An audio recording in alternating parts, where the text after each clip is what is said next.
Salut à toi et bienvenue, on se retrouve sur la chaîne ProLearning. Je m'appelle Victor et je suis en école d'ingénieur. Bonjour à tous, je suis Alexandre, également de la chaîne ProLearning.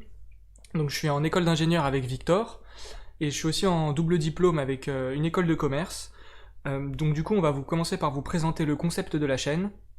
Elle va être constituée d'une série de vidéos autour d'abord du thème de PowerPoint parce qu'on a remarqué que depuis le collège on est amené à faire beaucoup de présentations et on est tous relativement nuls.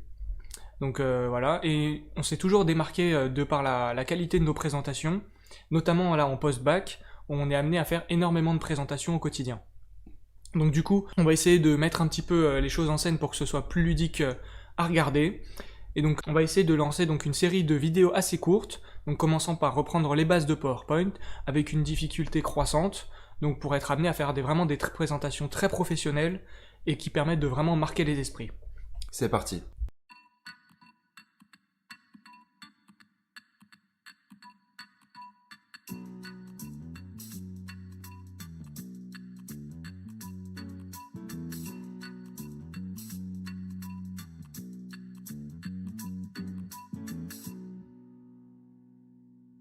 Alors Alexandre, moi je me suis toujours demandé comment faire une bonne présentation en fait, de quel outil j'avais besoin.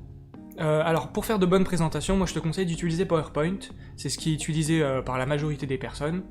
Donc pour la télécharger, tu pourras retrouver soit un lien qu'on va te mettre dans la description, soit sinon tu l'as peut-être déjà d'office sur ton ordinateur.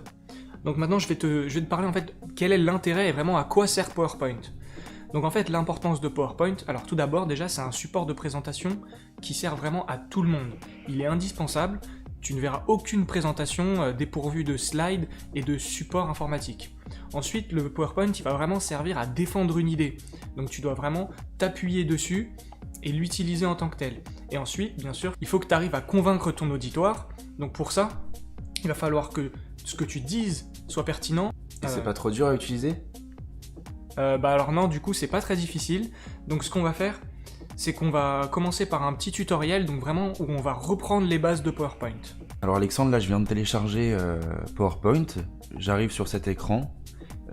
Comment tu me conseilles de commencer pour faire ma première diapositive?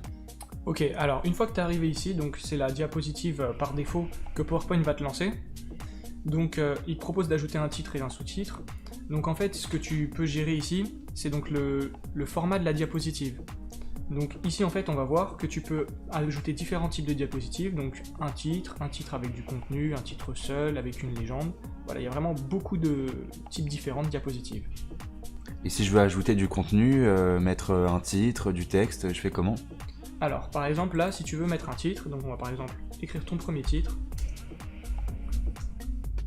Voilà, tu mets ton titre ici, ça va se mettre ici, après tu peux choisir de le déplacer, ça tu peux le gérer un peu comme tu veux. Tu peux aussi mettre un sous-titre.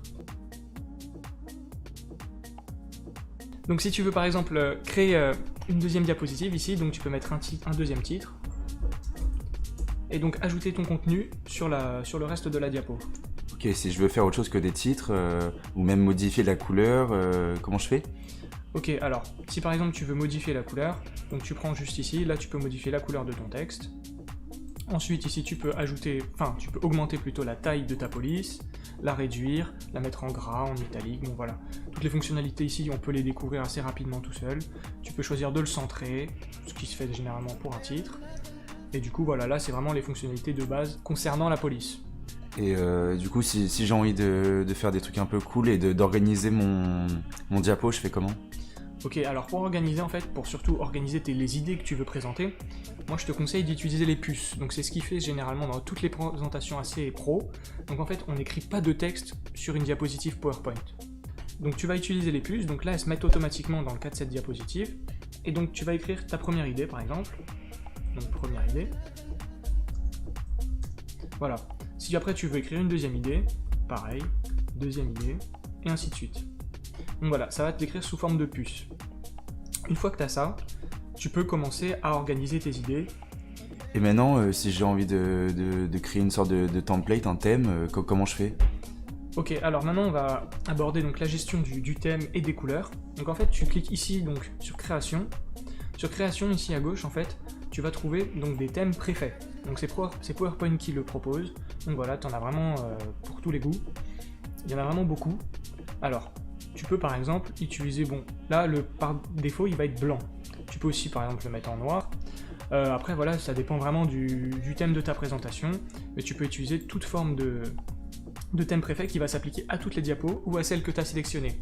Tu peux aussi également, et alors ça peut aussi te dépanner, juste mettre en forme l'arrière-plan. Donc ici en fait tu vas remplir juste le fond, donc tu peux par exemple mettre un fond orange par exemple, et ça permet juste de changer. Tu peux aussi le faire sous forme de dégradé, avec une image, mais ça on le verra dans une autre partie. Et puis c'est assez moche. Ouais, exactement. Et maintenant, si j'ai envie de sauvegarder mon fichier... Ok, alors maintenant si tu veux sauvegarder ton fichier tout simplement, donc tu vas dans Fichier, Enregistrer sous, ici Parcourir, comme ça t'affiche tous tes dossiers, et tu peux aller, bon bah alors on va prendre par exemple ici donc le bureau, ici tu mets ton titre, et tu l'enregistres. Alors n'oublie pas, si jamais tu veux vraiment être sûr que ce soit lisible de partout, tu peux l'enregistrer donc sous le format PowerPoint qu'on a vu ici, ou sous le format PDF, qui est vraiment lisible de partout, que tu trouves juste ici, et du coup ça va l'enregistrer sous la forme d'un PDF, et du coup ce sera vraiment lisible de partout. A few moments later. Bon Alexandre, j'ai suivi tes conseils, et regarde, j'ai réussi à faire une diapo, dis-moi ce que t'en penses. Ok, alors déjà, on voit que ton fond est jaune, fluo, et que tu as écrit en bleu par-dessus. Donc déjà, tu as quand même déjà utilisé deux couleurs assez flashy sur la première diapo, donc c'est quand même pas terrible. Il faut quand même rester relativement sobre dans les présentations, il faut être cohérent, il faut vraiment respecter un certain code couleur. Alors, maintenant je vais regarder la deuxième diapo que tu m'as faite. Ok, alors là on peut voir déjà que tu as changé de fond entre la première et la deuxième diapo, donc c'est quand même quelque chose qui est pas très recommandé. Ensuite, là on peut voir que ton titre, tu l'as écrit quand même relativement petit, donc là si on regarde c'est en taille 26. Il faut savoir que la police minimum sur une diaporama pour que ce soit lisible depuis un rétroprojecteur, c'est au moins taille 30. Or là on parle en plus d'un titre, donc un titre il faut vraiment augmenter la taille. Ensuite là on voit que tu as utilisé les puces, alors c'est une très bonne idée. Mais alors déjà il y a un premier souci, c'est que tu as utilisé différentes puces pour parler de la même chose. Donc il faut vraiment que tu restes sur le même style de puce. Et en plus de ça, il nous a quand même mis 8 puces. 8 puces, c'est vraiment beaucoup trop. Il faut vraiment rester sur 6 max. Ensuite, au-delà de cela, la première puce, la phrase est beaucoup trop longue. Et en fait, il faut vraiment limiter le texte au maximum. En fait, en dehors du titre et du contenu de chaque puce, il faut quasiment pas mettre de texte. Le texte est vraiment à proscrire. Et ensuite, une dernière chose, tu as utilisé un fond bleu marine et là tu as écrit en noir dessus. Alors là, on peut à peu près distinguer le contenu, mais sache que sur un rétroprojecteur, il faut absolument bien marquer le contraste entre le fond et l'écriture au-dessus, sinon c'est vraiment illisible. Ok, et sachant tout ça, qu'est-ce que tu me proposes comme solution? Alors maintenant, je vais te montrer moi ce que j'aurais fait comme diapo, en reprenant le contenu que tu nous as fait. Donc voilà, alors pour la présentation, donc on rappelle que tu avais fait ça. On peut partir sur un truc simple comme ça. Donc ici, en fait, moi j'ai tout simplement utilisé la création, un thème de fond, voilà, c'est un peu ardoise, avec un titre en blanc, dans une certaine police, en taille 54, donc au moins c'est bien visible.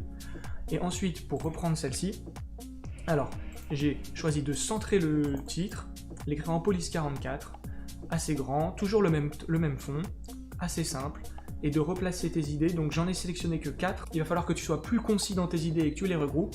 Soit tu nous fais tout simplement 2 slides, une première avec tes 4 premières idées, une deuxième avec tes 4 autres.